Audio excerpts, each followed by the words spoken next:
All right. Welcome to Unit 11. We keep steadily making our way through this course and through the content of the textbooks we're looking at. Today, we are going through chapters 7 through 10 of the Conflict Between Persons book. You have your normal assignments for the unit as well that will be due. And as a reminder, keep working on your final paper. That's coming up really soon. Before you know it, at this point, you should have a fairly good sense of where you're going with the paper, some things down on paper, your case studies, or your examples pulled out for the whole paper, and the concepts from the texts that you're working with should be fairly clear to you at this point. If you have questions, please reach out. I'm excited to read your papers. This is a significant part of your grade, and so at this point, you really should be getting to the point where you have maybe 6 or 7 pages done, maybe a little more than that, and starting to see the final shape of what it will look like so that you can turn it in on time in Unit 12. All right. But again, if you have questions, please reach out. Again, we also have the final exam coming up for Unit 12, which will include a comprehensive look at the material that we've covered in the course. So that includes everything from all three of our textbooks. And I'd encourage you to go back and do some review to help you prepare for that as well. All right, let's talk a little bit more about conflict between persons, chapters 7 through 10. Okay, so one of the big ideas here that happened in chapter 7 is this idea of emotion and how emotion plays a role in conflict. And this is not a topic that's foreign to us or completely new in this course. We've already been talking about emotion in conflict a little bit, especially when we were looking a little bit at Thanks for the Feedback, and then our conflict book, the first book we went through. We've looked at emotions, but this gives just a slightly different communication-based perspective of the role of emotions and conflict. For the authors of Conflict Between Persons, emotional awareness is something that happens like an awakening. It's a thing that happens over time. Not everyone has the same level of emotional awareness, and then when we look at the course of our life, our emotional awareness doesn't always stay static either. We can go through moments where we start to learn to be more emotionally aware. The authors point us back to Aristotle and his idea of virtue being this balance between excess and deficiency. And when it comes to emotions, the authors point us in this direction that having emotions are a good thing, right? They give us indicators of what matters. They point to what matters, and they help us to understand that. They're like these warning bells or these flags that show us, hey, when I'm angry about something, this is because it matters. When I feel this deeply, it's because it matters. But for the authors, they're looking at how we handle emotions being on this axis of excess, um, too much emotion for the situation. It's a contextual thing, or not enough, right? And virtue being somewhere in this place between excess and deficiency. Right? And part of what happens as we start to become more aware of our emotions, and we work with them, and we work at being in this place between excess and deficiency, is that we grow to develop emotional resilience. It's like a muscle that you work out as you learn to be aware of your emotions, and also to not let them control you, and let you still be the one who's in the driver's seat rather than emotions in the driver's seat. So this idea of emotional resilience. Attending to advanced notice, emotional intelligence is another section here in the chapter, and they point out some really helpful coordinates. The first is metacommunication. Now, metacommunication is communication about communication. I don't know if this term has come up yet in our conversations, but metacommunication is communication that has to do with communicating. All right, so it's talking about the talk that we do. It's communicating about communication. So it may be setting ground rules, and actually we may have covered this early on in the first book, but it would be something like covering ground rules for communication when we're handling conflict. Maybe you have a conversation before you start going into a really sensitive topic about how you'll treat each other in that conversation if you're talking with another person, right? That's meta communication. Emotional labor is another coordinate here. So, emotional labor has to do with perceiving, assessing, understanding, and regulating. And emotional labor is the work that's done to um, be really emotionally attentive to the people around you, right? And this is something that is not always shared equally. So I'm someone who I have often thought that I'm fairly emotionally aware, and and I definitely haven't always been emotionally aware. But when my wife and I got married 7 years ago, I like to kind of think of myself as someone who's pretty emotionally aware. But as we begin to in the first couple months of marriage, and you're talking and you're sorting out life with this person, and kind of taking two worlds together, and making home and making a life together, I began to learn that I was not always emotionally aware, and that I left a lot of emotional labor to the people around me, particularly to and this falls into some stereotypes, but to the women around me in my life, whether it was my wife or my mom or friends that I had that were women. That a lot of times I left some of the emotional labor of relationships and of family and those kinds of things to the women in my life, um, and being married to I'm lucky to be married to my best friend and someone I so love and respect, and she very kindly helped me to understand that there was a lot of background emotional labor that she was doing, and I kind of always assumed just kind of took care of itself, but it didn't take care of itself. It was done by people I care about. And so as I was listening to that, I learned, oh, hey, this is something I can help with sometimes, and that we should share, just like we want to share the chores of the house, right? Like dishes and cleaning and vacuuming, those kinds of things. We also want to share, I wanted to share the emotional labor of our home and of our life together. And that was something that was eye-opening for me, was that there's a lot of emotional labor that goes into life. And I know that sounds silly as I'm saying it sometimes, but it's something I think that I wasn't aware of at the time. So you see, this idea of emotional labor being really important when we look at emotion and conflict. This perceiving, assessing, understanding, regulating. And then there's this concept of the managed smile. The managed smile is really, really important, and it has to do. And you may have actually read about some of this in one of your um, uh, case studies. But the managed smile is a form of emotional labor that can often be really oppressive. It's this idea that you have to layer underneath multiple layers of pretense how you're really feeling, right? So if you're in a public service job, the idea is that maybe you're having a bad day and you work at Starbucks, or you work as a flight attendant, or in another kind of forward-facing customer service centric role, and it's been a terrible day, right? You woke up late, missed your alarm. You have a family member who's struggling with an illness or whatever it is, financial issues. You're stressed, but when you get to work, you're required to have this managed smile. Your emotional state has to be at a certain place, or appear to be at a certain place as part of your work, as part of what the people around you expect. And this isn't just in formal work settings. Um, there are times where this is true, especially in religious settings. Um, Growing up as a pastor's kid, I was a pastor's kid. There was a lot of this expectation of a managed smile, um, that uh, that you should be always happy, or this kind of expectation. And I think we all have certain aspects of that from in our families of origin and in places we've been. These expectations about what our emotional state should be. Um, the framing communicative leadership portion here is helpful. Looking at a couple of different pieces there, and you can read some more about that if you're interested.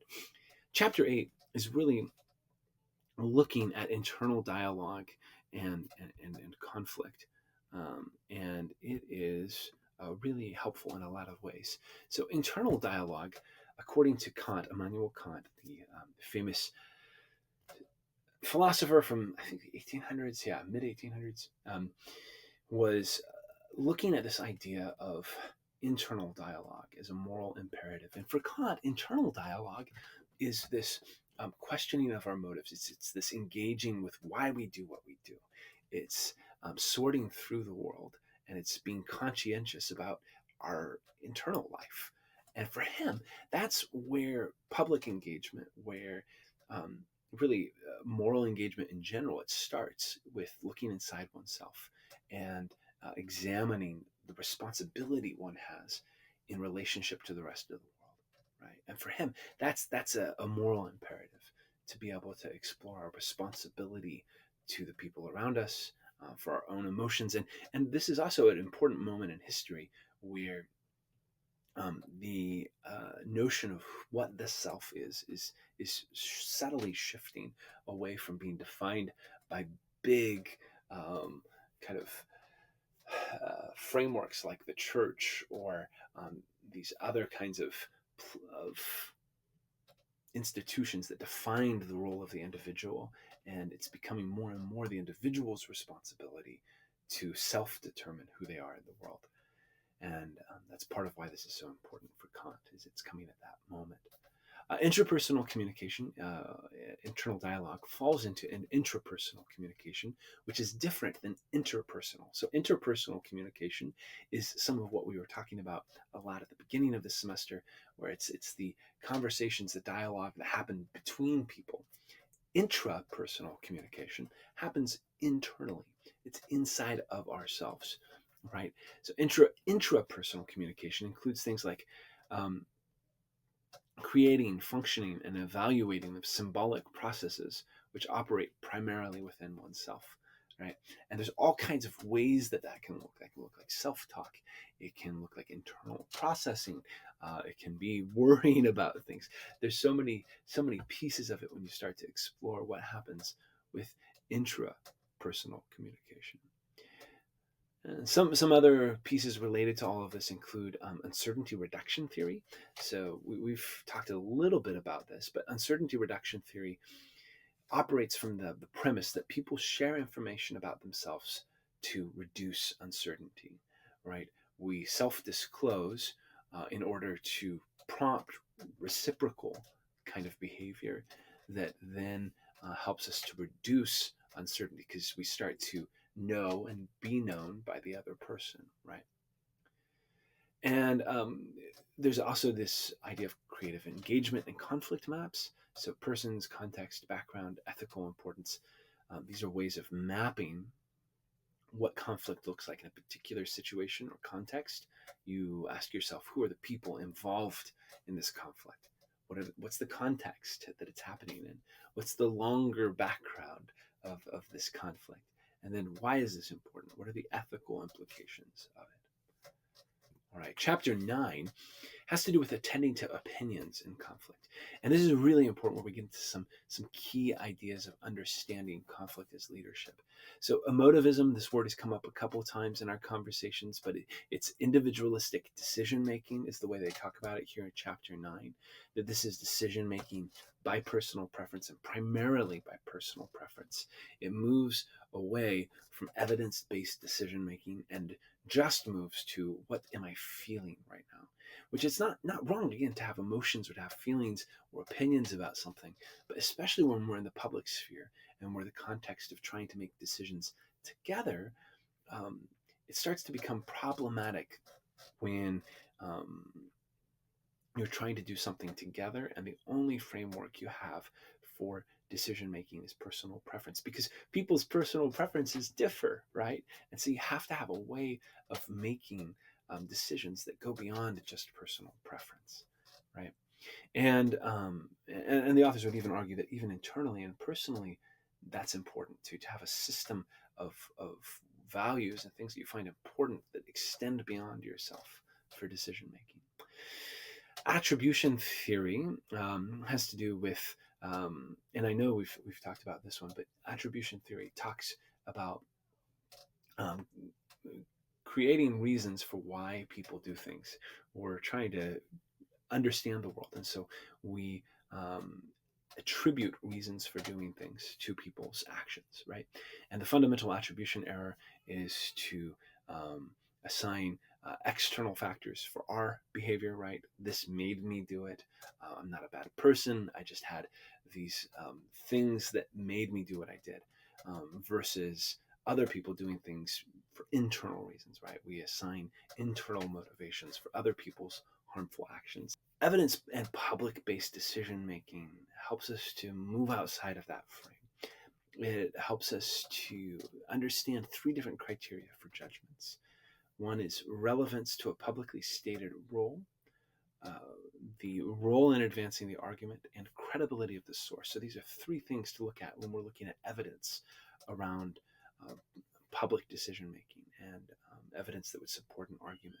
So, what is the relevance of that evidence to a publicly stated argument? What is its role in advancing the argument?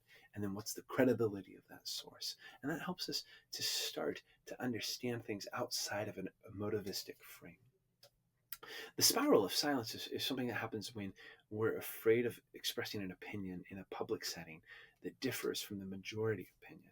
And this is something that the authors warn about making sure that we create space for people to share diverse opinions, and that ultimately makes a democracy. It makes the public sphere stronger and healthier when there's room for dissent and there's room for different kinds of opinions, but also different approaches and judgments to the evidence, different kinds of ideas as to what is right action, and doing that together, not from an emotivistic place, but from a place that's evidence based, from a place that tries to avoid fundamental attribution error.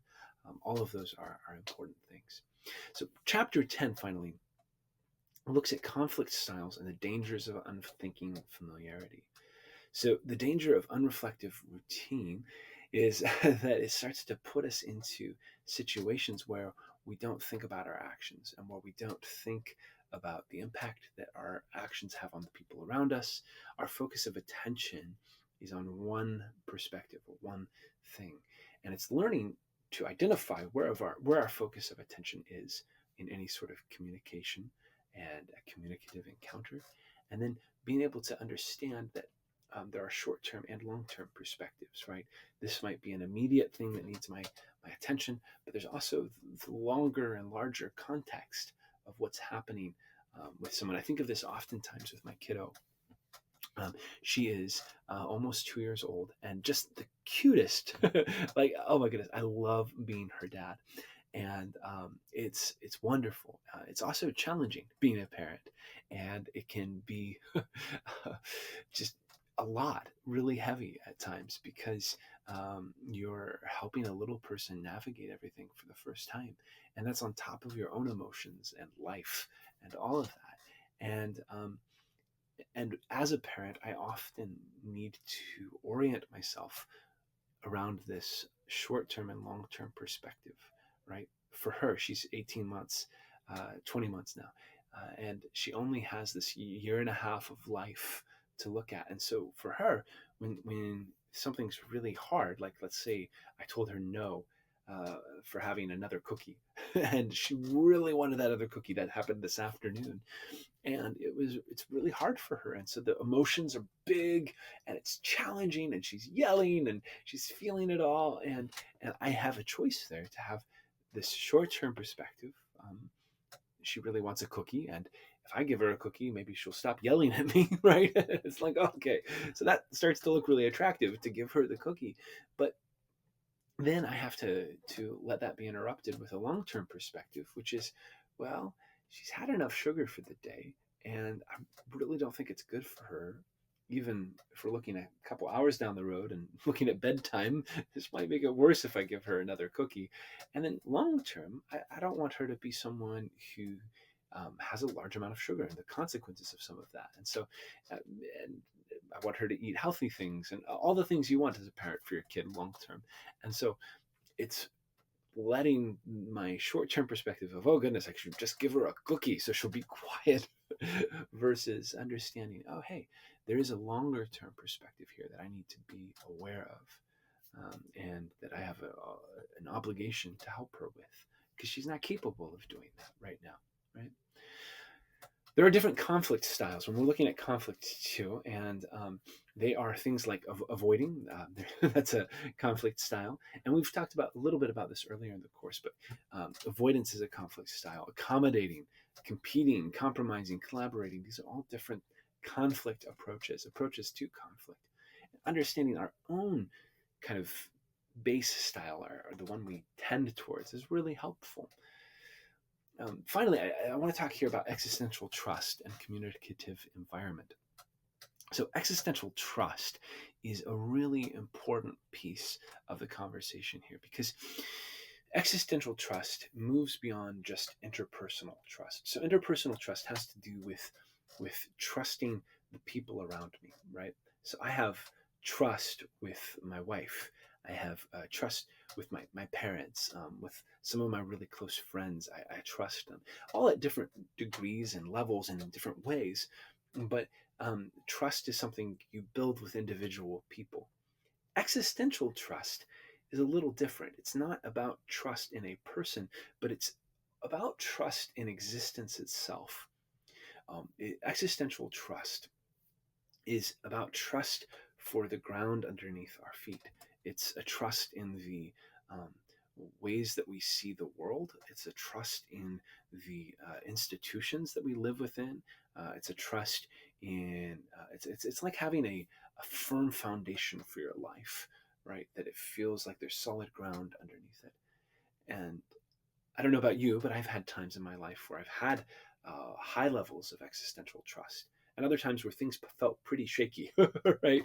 Um, and both are possible. But the idea of existential trust is that it's built on these institutions. It's built on a um, a sense of narrative ground, right? We've talked about narrative a little bit, being made up of publicly told moral stories, practices, community buy-in, and existential trust is part of that. It's this feeling of security that we have, and um, sometimes what we've found is that, especially in the moment we live in, existential trust can be hard to come by. And there are just so many things in our world that are push and pull at us. And it can be really kind of the norm now not to have a sense of existential trust. And Arnett has an article where he points us back to existential trust and these havens of existential trust, where we can build community and we can root our lives in these publicly told moral stories, practices, and communities that buy into the stories and practices.